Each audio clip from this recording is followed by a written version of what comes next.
Welcome to my YouTube channel One Day Guru. आज ये जो मेरी वीडियो है ये री एग्ज़ाम वीडियो के हिसाब से है। इसके अंदर आपको 3 पार्ट आएंगे। सबसे पहला पार्ट हमारा है हिंदी का, दूसरा है रीजनिंग का और तीसरा है जीएस का। तो आपको ये किस तरीके से करना है कि आपको देखो, आपके पास अब 10 से 15 दिन बचे हुए हैं। अब 10 से 15 दिन आप स्मार्ट स्टडी करेंगे तो आप सेलेक्ट हो जाएंगे, और आप रटेंगे पूरे दिन लाइब्रेरी में बैठे रहेंगे तो कुछ नहीं हो पाएगा। तो इसलिए आपको पढ़ना किस तरीके से है, ये मेरी पहली वीडियो हिंदी से रिलेटेड है। उसके बाद मैं रीजनिंग का लाऊंगा, उसके बाद मैं जीएस का लाऊंगा। तो हिंदी की जो ये वीडियो है, ये मैंने एक पेपर पकड़ा हुआ है पिछली बार का, और उससे समझाने की कोशिश करिए कि आप इस तरीके से पढ़ें 10 से 15 दिन, और आप पक्का उम्मीद है कि आप सेलेक्ट पक्का ही हो जाएंगे। ठीक है। तो अब हिंदी जैसे ही पेपर आता है तो हिंदी का एक तो आप अब सिलेबस पढ़ने की ज़रूरत ना करें, क्योंकि सिलेबस का टाइम अब है नहीं। आपको ज़रूरत क्या है कि आप हिंदी की एक जो आपके नोट्स हैं उसे बराबर में रखें, और जैसे ही क्वेश्चन आए, प्रैक्टिस आप कर ही रहे हैं, टेक्स्ट बुक से कर रहे हैं, कहीं से भी कर रहे हैं, तो प्रैक्टिस से ही आप करना कैसा है वो समझिएगा।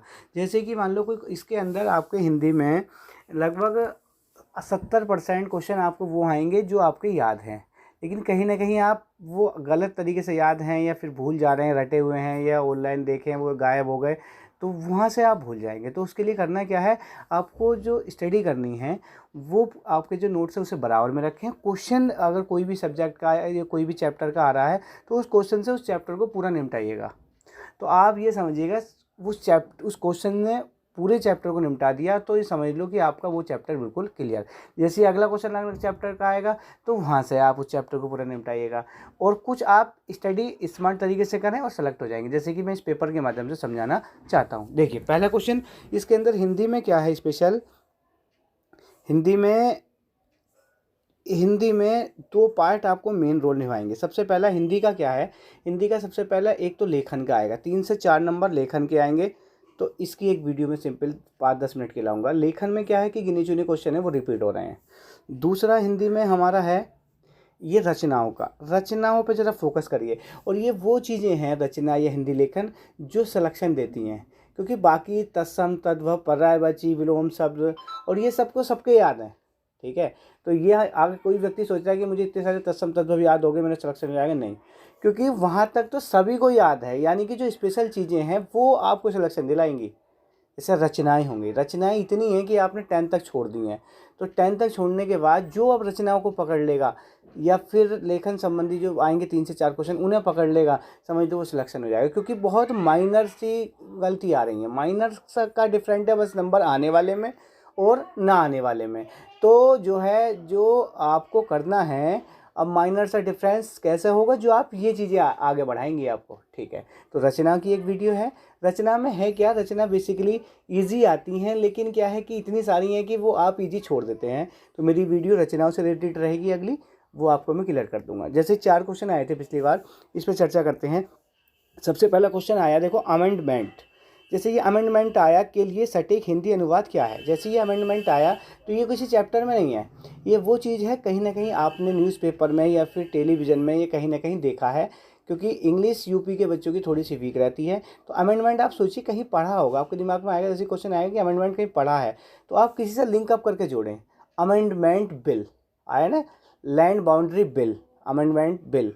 तो अमेंडमेंट का मतलब हो गया संशोधन, यानी कि बिल में क्या कर किया है वो संशोधन। तो इसका उत्तर यहाँ से निकालेंगे हम, कोई सीधे रटे हुए नहीं आएंगे कोई भी चीज़। अमेंडमेंट यानी कि संशोधन, पहला उत्तर करेक्ट। ऐसे पकड़ना है, ऐसी और कुछ आ जाए, ठीक है, इक्विलिब्रियम आ जाए, तो इक्विलिब्रियम कहीं ना कहीं आपने पढ़ा होगा, तो वो देखेगा इक्वलिटी बता रहा है, तो वहाँ से इस क्वेश्चन को आप करें, क्योंकि पैटर्न लगभग सेम ही रहता है। तो ऐसे कोई क्वेश्चन आए तो इसे लिंक अप करें।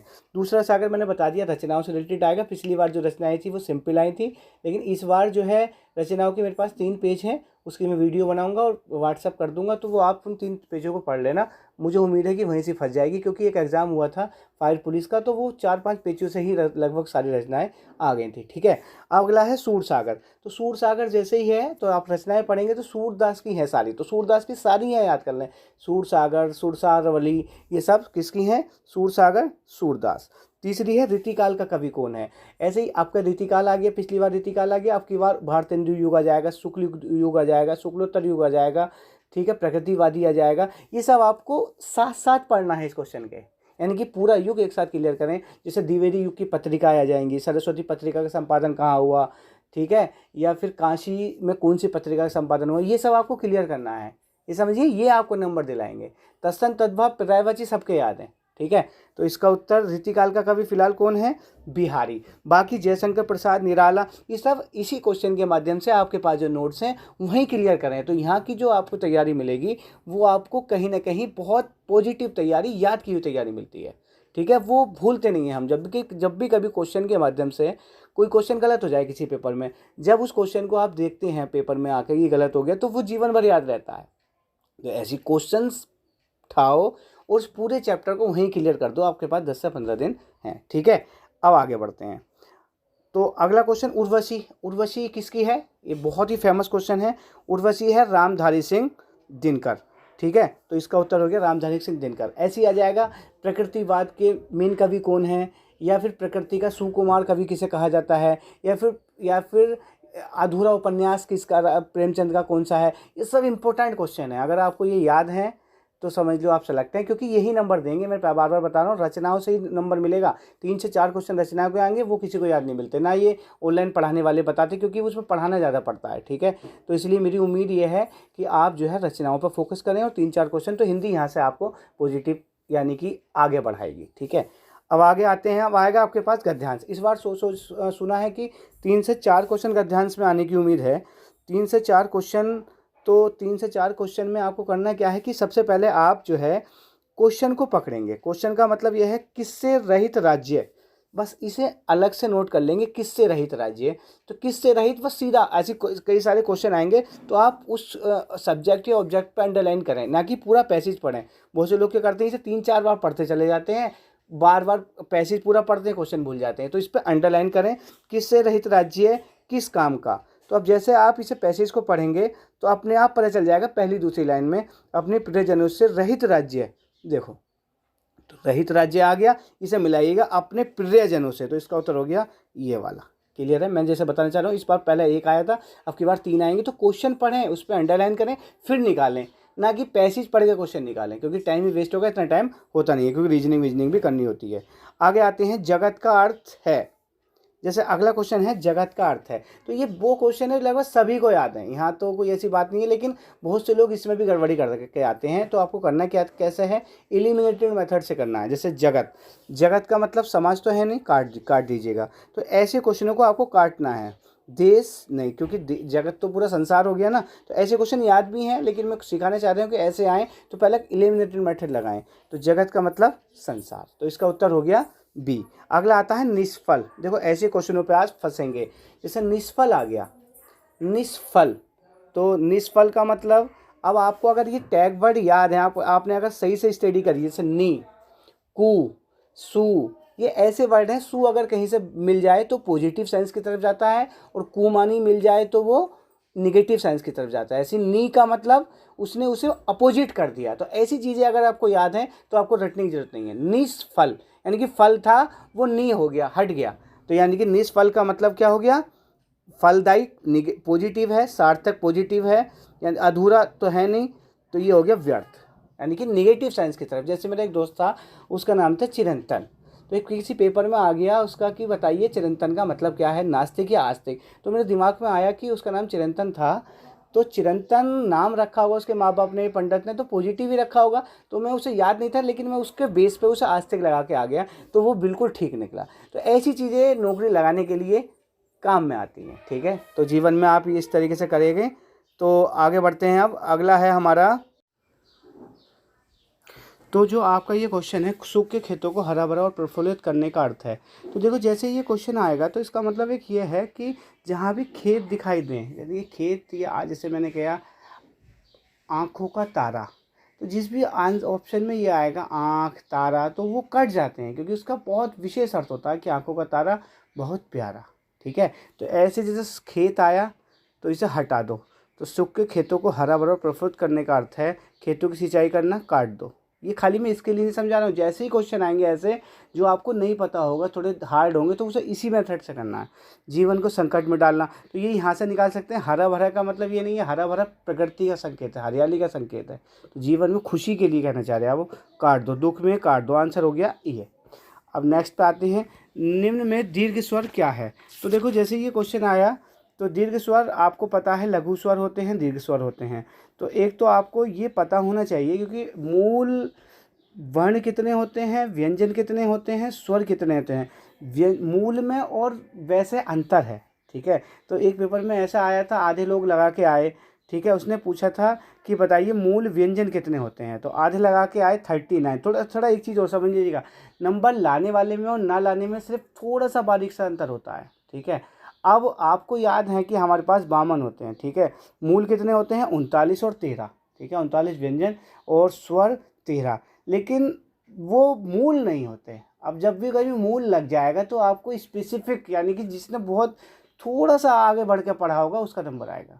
तो व्यंजन होते हैं 39, लेकिन अगर हम मूल की बात करें तो 33। ऐसे ही स्वर होते हैं 13, लेकिन अगर हम मूल की बात करें तो 11। तो इस तरीके से मूल वाले ज़्यादा पूछे जा रहे हैं। तो ऐसी थोड़ी थोड़ी बारीकी आपको अगर याद रहेंगी तो आप पूरा परफेक्ट तरीके से पेपर करके आएंगे।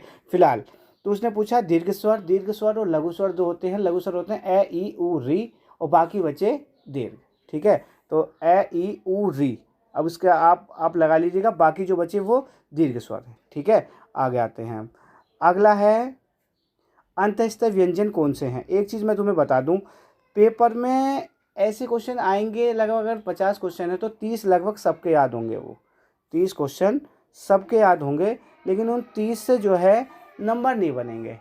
नंबर किससे बनेंगे, जो आगे करके आएगा, 10 वाला 40 वाले नहीं, लेकिन जो 40 से ऊपर जिसे बिल्कुल पारदर्शिता क्लियरिटी है उसी का नंबर आएगा। तो अंतःस्थ व्यंजन कौन से होते हैं, सबको याद होगा, य र ल व। तो जैसे ये क्वेश्चन आया तो इस चैप्टर को यहीं पूरा क्लियर कर लीजिएगा, ईजी था, कोई बात नहीं, आगे बढ़ते हैं।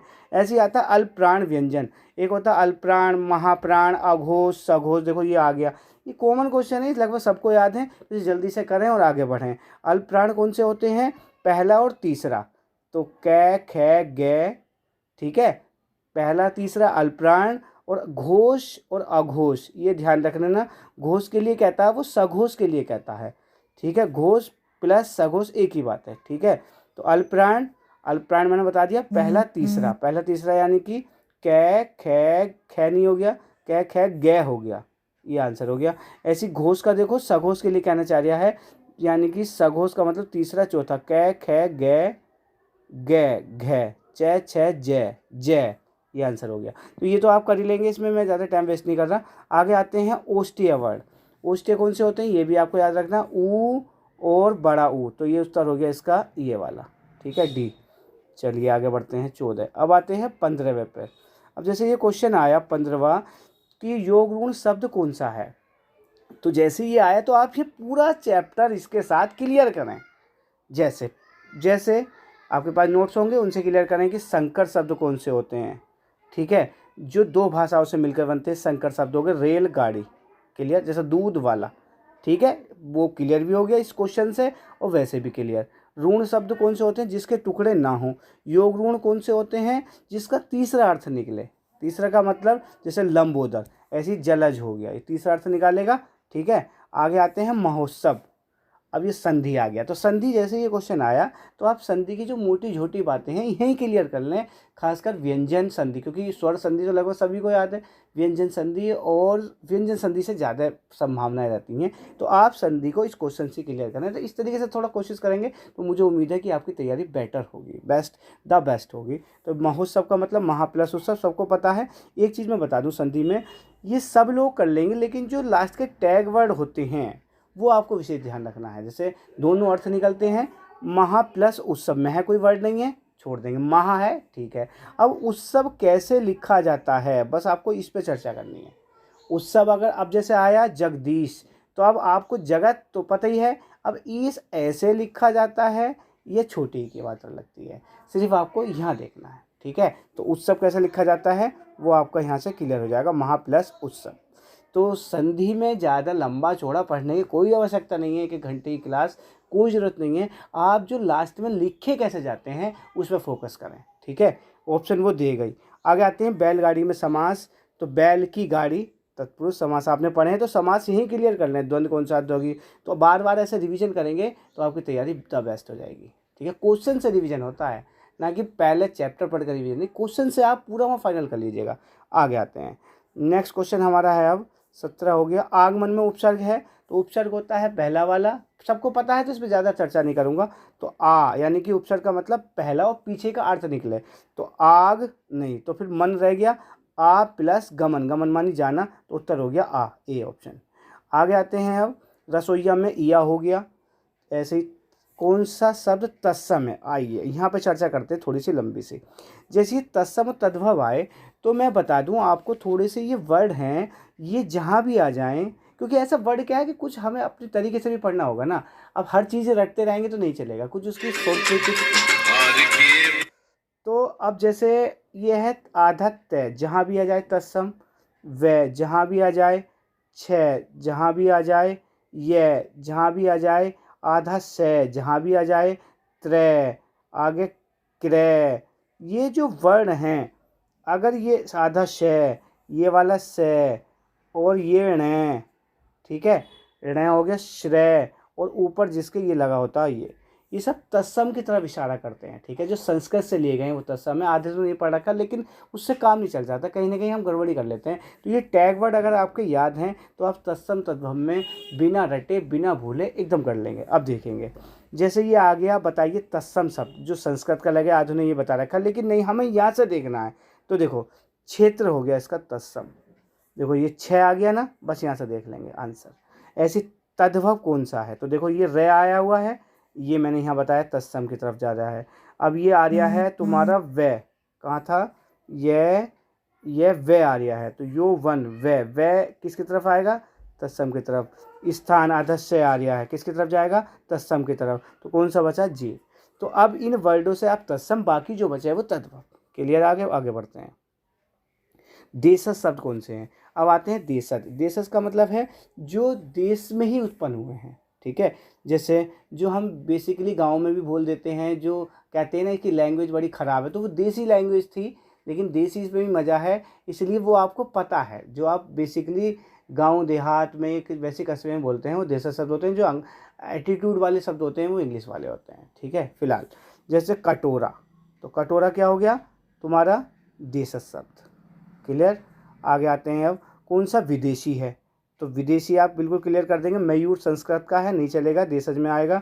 ऐसे ही आया टिकट, तो टिकट अंग्रेजी लाए थे, ठीक है, टिकट कलेक्टर, टिकट, ये सब टिकट हो गया। संज्ञा शब्द, अब आते हैं संज्ञा। देखो हमारे पास संज्ञा, सर्वनाम, क्रिया, विशेषण क्या होता है, तो मोटा मोटा समझिए संज्ञा और विशेषण ज़्यादा पूछे जा रहे हैं।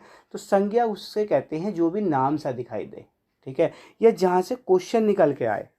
क्वेश्चन का मतलब है क्या, कौन, कब, कहाँ, ये जिसमें से निकल के आए उसे संज्ञा, ना कि संज्ञा किसी वस्तु, प्लेस, इससे कोई मतलब नहीं, वो रटने वाली चीज़ें होती हैं। जब मैं पढ़ाता हूँ आधे लोगों से पूछता हूँ संज्ञा याद है, हाँ, के सामने छठे से शुरू कर देती, लेकिन जैसे ही मैं पूछता हूँ बताइए संज्ञा क्या, तुमसे पूछेगा ही तो, कोई डेफिनेशन तो लिखवाएगा नहीं, ठीक है। तो वो कन्फ्यूज हो जाते हैं, उन्हें पता ही नहीं चल पाता, क्योंकि रटा हुआ है ना।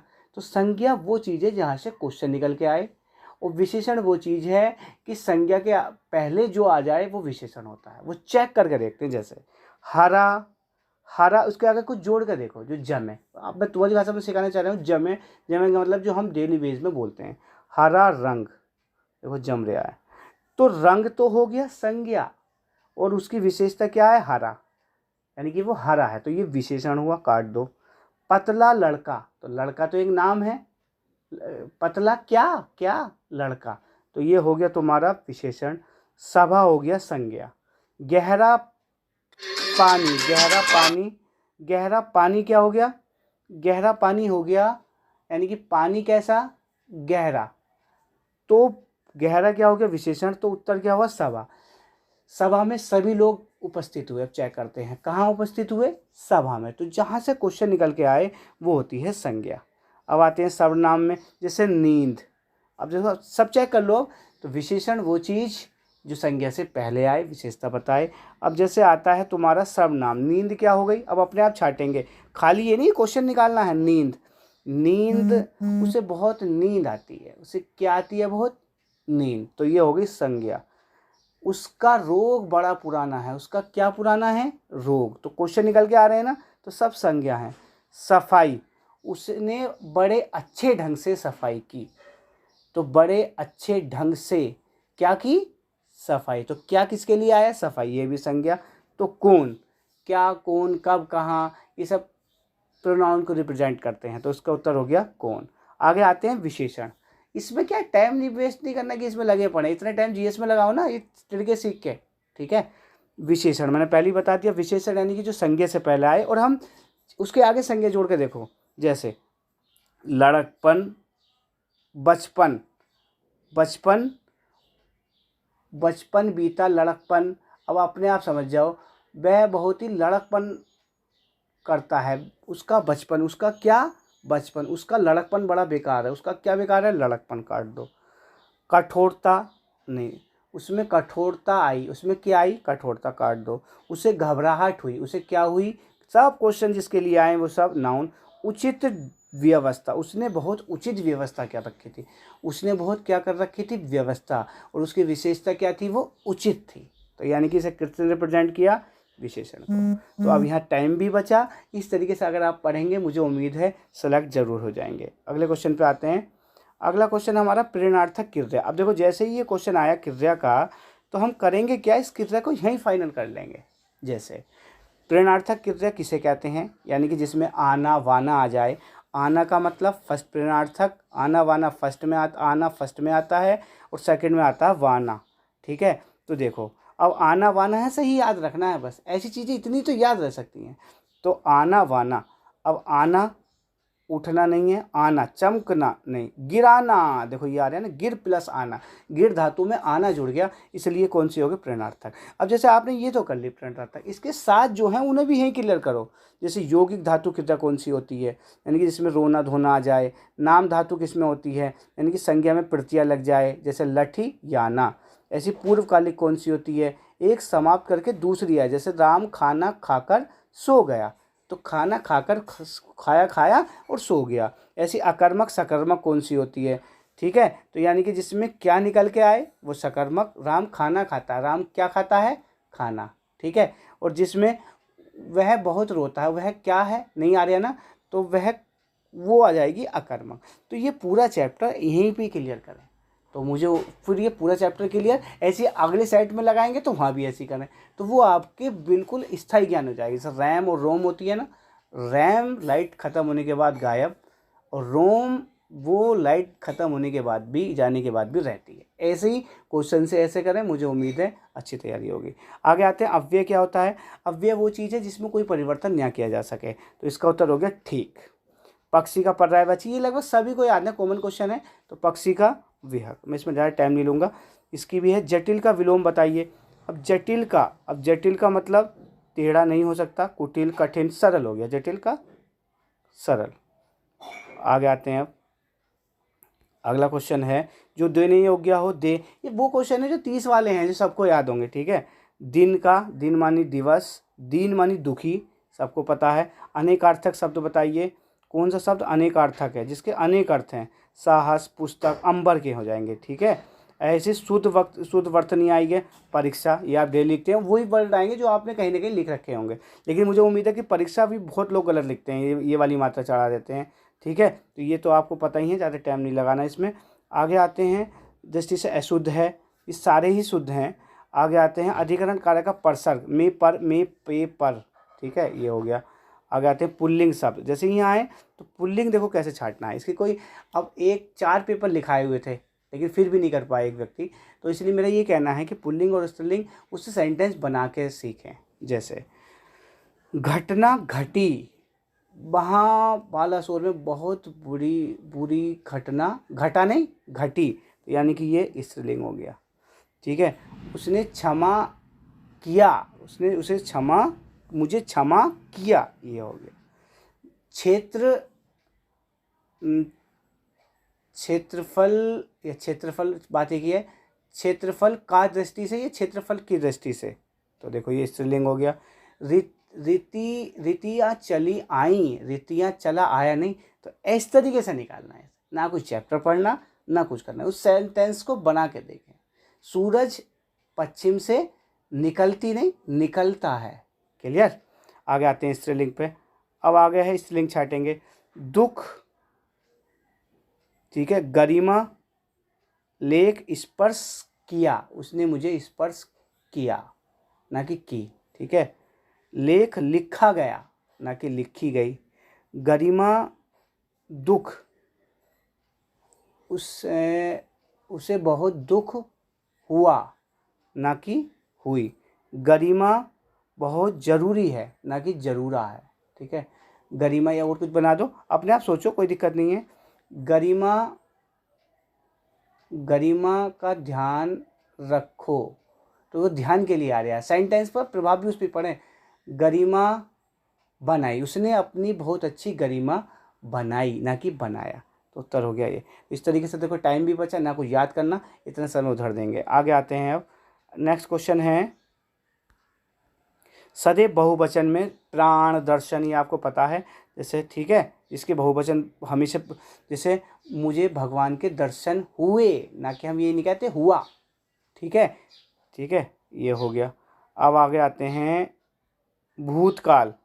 भूतकाल का आपको पता ही है, इस चैप्टर को यहीं क्लियर कर लें, ठीक है। मेरी एक वीडियो भी आई हुई है, उसे देखें, उससे से पूरा ये काल का चैप्टर क्लियर हो जाएगा, 5-7 मिनट की है, ठीक है। मैं जाता हूँ, ठीक है, ये तो पता ही है, प्रेजेंट में है।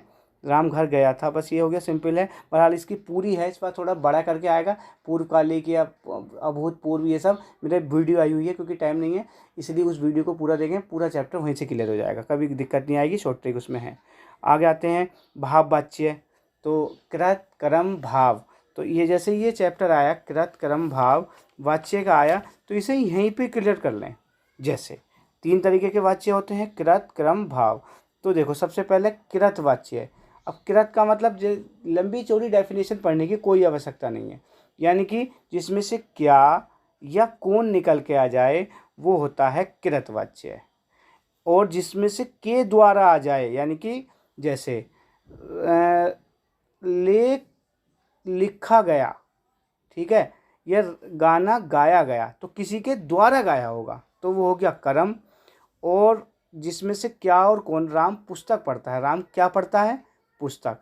तो अब देखते हैं, मोहन पुस्तक पढ़ता है, ये हो गया तुम्हारा कौन सा, मैंने बताया कि क्या या कौन निकल के आ जाए, तो राम क्या पढ़ता है या मोहन क्या पढ़ता है, पुस्तक, तो ये कृतवाच्य है।